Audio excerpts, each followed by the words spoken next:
जब हम school time में हुआ करते थे, इवन अगर अभी भी कोई लोग स्कूल टाइम में हैं, तो बहुत हवाबाजी हमें रहती है कि बड़े हो जाएंगे तो हम बहुत पैसे कमाएंगे, फिर अपनी मर्जी से चलेंगे, फिर हम ये कर देंगे, फिर हम वो कर देंगे। लेकिन जैसे जैसे हम बड़े होते चले जाते हैं, हमें समझ में आता है कि जवानी इतनी भी आसान नहीं है निकालनी। जवानी की कुछ बातें जो कि आपको समझनी पड़ेंगी, ये मुसीबतें अगर आपने सही से हैंडल नहीं की तो बहुत मुश्किल हो जाएगी। फिर शायद समय निकलने के बाद आप अपने आप को ना बदल पाओ, क्योंकि जो जवानी होती है उसी में आप अपने आप को निखार सकते हो, और वही वो टाइम होता है जिसमें अगर आपने मेहनत नहीं की तो आप बर्बाद हो जाओगे पूरी जिंदगी के लिए।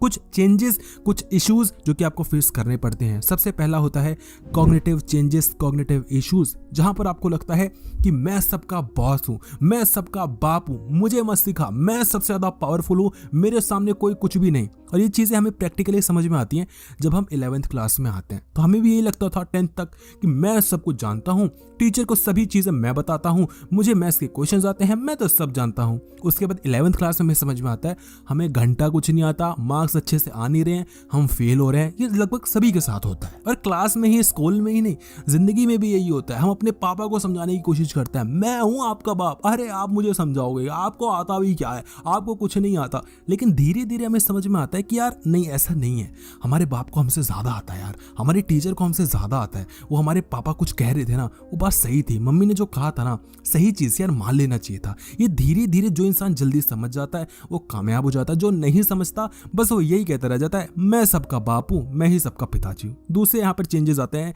साइकोलॉजिकल चेंजेस, यानी कि पुराने एक्सपीरियंस वर्सेस नए एक्सपीरियंस। पुराने एक्सपीरियंस, हम छोटे बच्चे, कंफर्ट में हम रहे, हमें सब कुछ पहले से ही दे दिया गया, हमने कभी हार्डवर्क किया ही नहीं। लेकिन अब की जिंदगी हमें हार्डवर्क करना पड़ता है, हमें नए एक्सपीरियंस देखने पड़ते हैं, हमें मोस्ट प्रोबेबली फेलियर्स देखने पड़ते हैं। लेकिन हम इस पे कभी ध्यान ही नहीं देते, क्योंकि हमें सिखाया ही नहीं गया कि फेलियर्स को कैसे देखा जाता है। अभी तक जब भी हम फेल हुए, मम्मी से शिकायत लगा दी, पापा को बोल दी, और पुरानी सारी चीज़ें अपने आप दोबारा सही होना शुरू हो गई। लेकिन अब नई चीज़ें क्रिएट करने के लिए हमें अपने दम पे मेहनत करना पड़ता है, क्योंकि कोई हमारा साथ नहीं देता। इसकी वजह से हम डिप्रेस्ड होना शुरू हो जाते हैं, डिप्रेशन की स्टेट में आ जाते हैं कहना चाहिए।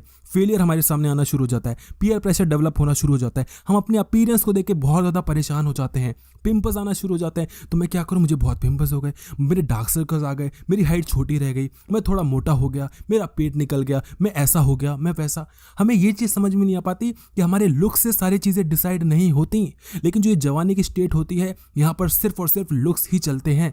एक चीज़ मैं आपको बताता हूँ, जैसे जैसे आप जवान होना शुरू हो जाते हो, वैसे वैसे लुक्स की वैल्यू आपको बढ़ती हुई नजर तो आती है, लेकिन वो होती नहीं है।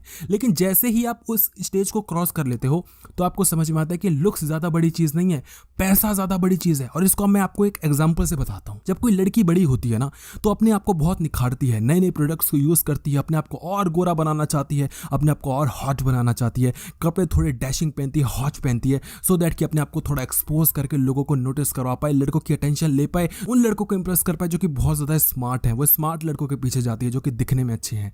लेकिन धीरे धीरे उसको समझ में आता है कि लुक्स तो ढलती हुई चीज है, परमानेंट चीज तो पावर है, पैसा है। इसे जब वो शादी करती है तो कभी उस लड़के से नहीं करती जो सिर्फ दिखने में अच्छा है, लेकिन प्रायोरिटी उसकी होती है पावर, उसका पैसा। समझ रहे हो मेरी बात, समझ रहे हो? तो इसलिए नए नए जवानी में हमें लगता है कि मैं दिख अच्छा नहीं रहा, मैं ये नहीं कर पा रहा, इसकी वजह से हम डिप्रेशन में चले जाते हैं। लेकिन बाद में समझ में आता है यार, इससे अच्छा तो पैसा ही कमा लेता, पैसा इंपॉर्टेंट चीज होती है। लेकिन जब समय निकल जाता है तो कोई भी फायदा नहीं होता। तीसरी चीज़ यहाँ पर होती है सेक्सुअल चेंजेस, और ये समझना बहुत ज़्यादा ज़रूरी है। हम मैस्टरबेशन में पड़ जाते हैं, हम लस्ट और लव के बीच में डिफरेंस समझ ही नहीं पाते। हम किसी भी लड़की को देखते हैं और बोलते हैं मुझे तो हाई प्यार हो गया, क्योंकि ये चीज़ें हमने मूवीज़ में देखी है, ये हमने अपने दोस्तों से सुना है, ये हमने वेब सीरीज़ में देखी है। लेकिन ये सारी सरासर गलत है। प्यार मोहब्बत जैसी, सच बताऊँ, कोई भी चीज़ नहीं होती, सिर्फ और सिर्फ अट्रैक्शन होता है। आप एक लड़के हो, आपको एक लड़की की नीड है, एक लड़की को एक लड़के की नीड है। ये चीज़ें ऐसे ही चलती हैं, इससे ज़्यादा और कुछ नहीं। और अगर आप सोचोगे एक लड़का एक लड़की के साथ क्या कर सकता है, क्या नीड होगी,